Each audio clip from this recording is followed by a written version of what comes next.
साथियों नमस्कार। वैसे तो अभी पितृपक्ष चल रहा है और आप जानते हैं कि रामलीलाओं के मंचन में अभी 9 से 10 दिन का समय शेष है। लेकिन सोमवार के दिन दिल्ली में एक बड़ी जबरदस्त रामलीला खेली गई। हुआ यूं कि इस समय जो दिल्ली की मुख्यमंत्री बन चुकी हैं आतिशी, जो कभी आतिशी मारलेना थी, फिर आतिशी सिंह बन गई और अब केवल आतिशी हैं।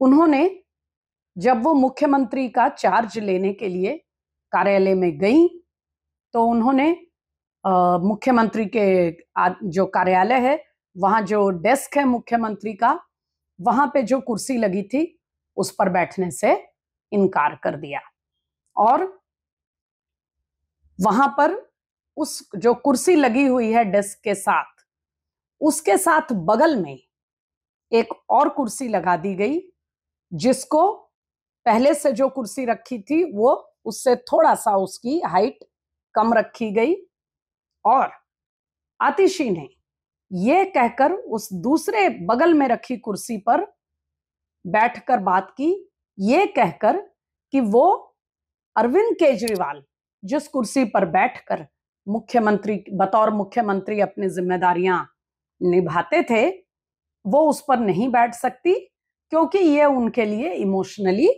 संभव नहीं है और वो मुख्यमंत्री का प्रभार सिर्फ इसलिए ले रही हैं क्योंकि उन्हें 4 महीने के बाद अरविंद केजरीवाल को मुख्यमंत्री बनवाना है।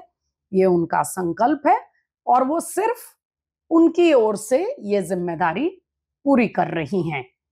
और फिर उन्होंने पूरी रामायण कथा को सुनाया कि किस तरह प्रभु राम जो मर्यादा पुरुषोत्तम हैं, वो जब वन में जा रहे थे तो उनके छोटे भाई भरतलाल ने किस तरह से राजा बनने से इनकार कर दिया और प्रभु श्री राम के खड़ाऊं लेकर आए और उनके खड़ाऊं को सिंहासन पर रखा और उसके बाद खड़ाऊं को ही राजा मानकर उन्होंने सेवा की और 14 वर्ष के वनवास के बाद जब तक प्रभु राम, माता सीता और हनुमान जी लौटे नहीं अयोध्या, तब तक वो खड़ाऊ ही सिंहासन पर स्थापित थे।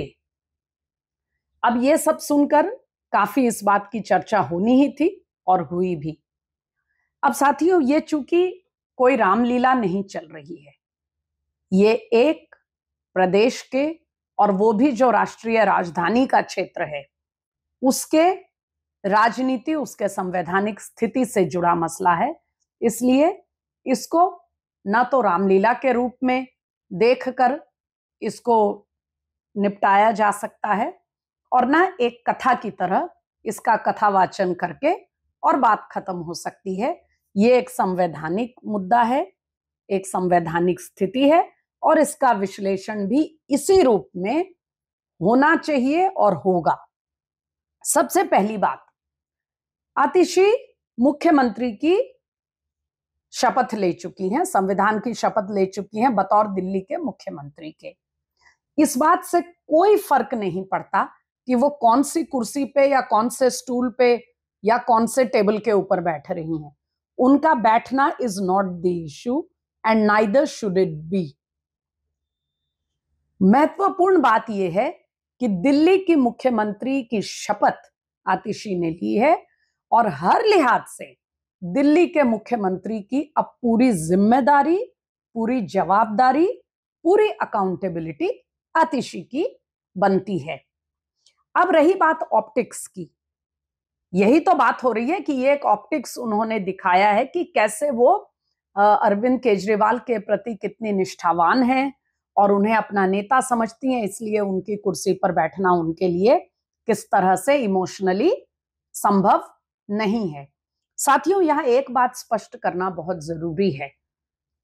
आप इसको रामायण से जोड़ें या जिस मर्जी उससे मुद्दे से जोड़ें, सीधी बात यह है कि इस समय हम एक लोकतंत्र में हैं। यहां वोट से तय होता है कि कौन राज करेगा, किसकी सरकार बनेगी और सरकार एक सेवक के रूप में होती है।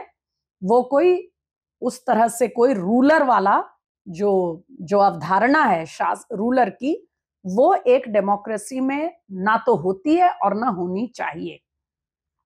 अब यहां कुर्सी जब भरतलाल का अगर हम उसमें जाएं, वैसे तो ये हास्यास्पद भी है और बचकाना भी है कि हम रामायण से दिल्ली की राजनीति को कहीं जोड़ के देखें, लेकिन अब क्या करें, जब दिल्ली के मुख्यमंत्री ने जोड़ा ही है तो उस पर बात तो करनी पड़ेगी। अब साथियों, एक कॉन्सेप्ट होता था राजशाही में सिंहासन का। वो सिंहासन जो होता था वो एक पीठ होती थी, एक सीट, एक ऐसा स्थान होता था जो राजकाज, राजधर्म, राजदंड का वो प्रतीक होता था। डेमोक्रेसी में, लोकतंत्र में, जहां वोट से शासन तय किया जा रहा है, वहां सिंहासन का कोई कॉन्सेप्ट है नहीं। तो पहली बात तो ये है कि आप अमुक कुर्सी पे बैठ रहे हैं या अमुक कुर्सी पर बैठ रहे हैं, ये कोई प्रतीक नहीं होता। आप एक कुर्सी हटा के दूसरी खींच लीजिए, तीसरी ले लीजिए, चौथी ले लीजिए। यहां कुर्सी किसी भी तरह से राजधर्म या राजदंड या राजा का जो राजा की अथॉरिटी है उसका प्रतीक है ही नहीं। यहां आपकी जो अथॉरिटी है उसका प्रतीक है कि आपने संविधान की शपथ ली है। उसको लेने के बाद आप किस कुर्सी पर बैठ रही हैं इससे किसी को कोई फर्क नहीं पड़ता, पहली बात। दूसरी बात कि आपने तो कह दिया कि आप अपने आप को मुख्यमंत्री के रूप में नहीं देखती और आप सिर्फ अरविंद केजरीवाल जी के उसको पूरा संकल्प को पूरा करने के लिए बैठी हैं। लेकिन जब तक आप मुख्यमंत्री हैं तो आपके सभी फैसलों का, आपके सभी डिसीजंस, आपके सभी कार्यकलाप की जिम्मेदारी दिल्ली का वोटर और दिल्ली की जनता किसे माने, आपको माने या अरविंद केजरीवाल को माने। क्योंकि अगर आपको मानेंगे तो आप तो कह देंगे कि आप तो केजरीवाल जी के स्थान पर शासन कर रही हैं और केजरीवाल जी तो मुख्यमंत्री है नहीं, तो उनकी कोई जवाबदारी बनती नहीं। अब ये एक अलग ही बहुत लंबी चर्चा हो जाएगी कि पहली बार इस देश में ऐसा हुआ कि एक मुख्यमंत्री जेल में थे, लेकिन जेल में होते हुए भी वो मुख्यमंत्री बने रहे। मुख्यमंत्री के पद से उन्होंने त्यागपत्र नहीं दिया, जेल में बैठे रहे और मुख्यमंत्री भी बने रहे, और जब बाहर आए तो त्यागपत्र दे दिया। चलिए, अब उस पर काफी बात हो चुकी है। हम वर्तमान स्थिति पर आते हैं कि अरविंद केजरीवाल के नाम पर आप उनकी नुमाइंदा बनकर अगर शासन करेंगी तो अरविंद केजरीवाल मुख्यमंत्री है नहीं, उनकी कोई अकाउंटेबिलिटी नहीं है। आप मुख्यमंत्री की शपथ ले चुकी हैं, लेकिन आप कह रही हैं कि आप तो सिर्फ उनके लिए स्थान रखे हुए हैं। तो दिल्ली की जनता अगले चुनाव होने तक किसको मुख्यमंत्री माने, ये इस समय सबसे बड़ा सवाल दिल्ली में कायम है। और एक महत्वपूर्ण बात साथियों मैं उठाना चाहती हूं, और यह है महिला अधिकारिता का, विमेन एम्पावरमेंट का मामला है। जिस तरह से आतिशी ने मुख्यमंत्री की शपथ लेने के बाद पहले दिन कार्यभार संभालते हुए ये कहा है कि वो मुख्यमंत्री नहीं है, वो केवल एक खड़ाऊ की तरह वहां पर बैठी हुई हैं। ये पूरे देश में जो हमारी युवतियां हैं, जो महिलाएं हैं, जो राजनीतिक क्षेत्र में आना चाहती हैं, जिन्हें वैसे ही राजनीतिक क्षेत्र में आने में पुरुषों के, युवाओं के मुकाबले हजारों चुनौतियों से रूबरू होना पड़ता है, और शायद यही कारण है कि अधिकांशतः राजनीतिक परिवारों की महिलाएं ही आपको राजनीति में दिखती हैं, क्योंकि उनके लिए तो फिर भी परिवार के नाते थोड़ी संभावना रहती है। बिल्कुल जो राजनीतिक पृष्ठभूमि से नहीं आने वाली महिलाएं हैं, उनके लिए तो बहुत ही ज्यादा कठिन होता है राजनीति में अपना स्थान बनाना। आतिशी जब इस तरह से मुख्यमंत्री बनी है, ये मत भूलिए साथियों कि आतिशी इस समय हमारे देश में दूसरी महिला मुख्यमंत्री हैं। 29 राज्यों में आतिशी के अलावा केवल ममता बनर्जी एक है जो एक महिला मुख्यमंत्री हैं। आपने एक इतना महत्वपूर्ण स्थान पाया है, एक दिल्ली जैसे राष्ट्रीय राजधानी के क्षेत्र में आपको मुख्यमंत्री बनने का मौका मिला है। भले ही आपको मुख्यमंत्री के तौर पे प्रोजेक्ट करके चुनाव नहीं लड़ा गया था, लेकिन चाहे जैसी भी परिस्थिति हो, आप अपने साथियों को मात देकर मुख्यमंत्री बनी है। तो उस मुख्यमंत्री के पद को लेकर ये कहना कि आप खड़ाऊ की तरह अपने प्रभु राम के उसके स्थान पर ये कर रही हैं, इससे आप क्या संदेश देना चाहती हैं? क्या इससे रत्ती भर भी विमेन एम्पावरमेंट को, महिलाओं के सशक्तिकरण को कोई बल मिल रहा है? क्या आपको गर्व से नहीं ये जिम्मेदारी अपने हाथ में लेनी चाहिए और पूरे दम के साथ, पूरे अथॉरिटी के साथ मुख्यमंत्री की जिम्मेदारी निभानी चाहिए? इस तरह से अपने आप को किसी और के मैं ये इस्तेमाल करना नहीं चाहती थी, लेकिन वास्तविकता यही है कि अंग्रेजी में एक इडियम होता है, to keep the seat warm. आप किसी और के लिए कुर्सी को गर्म रख रही हैं, ऐसा कहकर आप महिलाओं को क्या संदेश देना चाह रही हैं जो राजनीति में अपना स्थान बनाना चाहती हैं? एक आखिरी बात साथियों, अभी कुछ ही दिन पहले समाजवादी पार्टी के मुखिया अखिलेश यादव जी ने जब फैजाबाद से अवधेश प्रसाद चुनाव जीते तो बहुत ही एक बड़े गर्व के साथ ये उनको अयोध्या के राजा, अयोध्या नरेश, इस तरह की उपाधियां दी थी।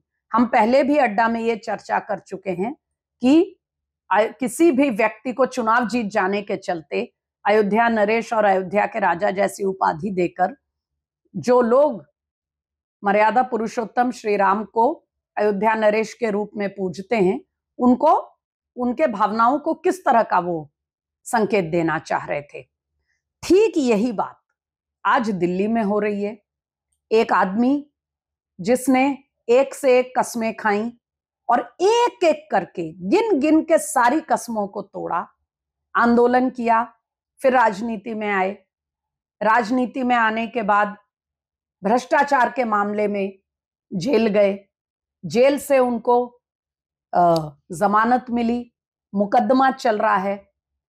इतने हल्के में हर रोज किसी को राम कह देना, किसी को कृष्ण कह देना, किसी को दुर्गा कह देना, हर रोज ये जो भारतीय राजनीति में खिलवाड़ हो रहा है, किसी को भी बिना आगे पीछे सोचे इस तरह से हल्के में ये उपाधियां देना, इस पर भी विचार होना बहुत जरूरी है। आतिशी अरविंद केजरीवाल को अपना नेता कह सकती हैं, अपना सीनियर कह सकती हैं, अपनी प्रेरणा भी कह सकती हैं।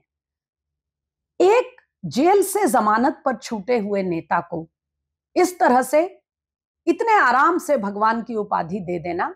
आज अयोध्या नरेश, तथाकथित अयोध्या नरेश के क्या हाल हैं? उनके बेटे पर किडनैपिंग और मारपीट का आरोप लगा है।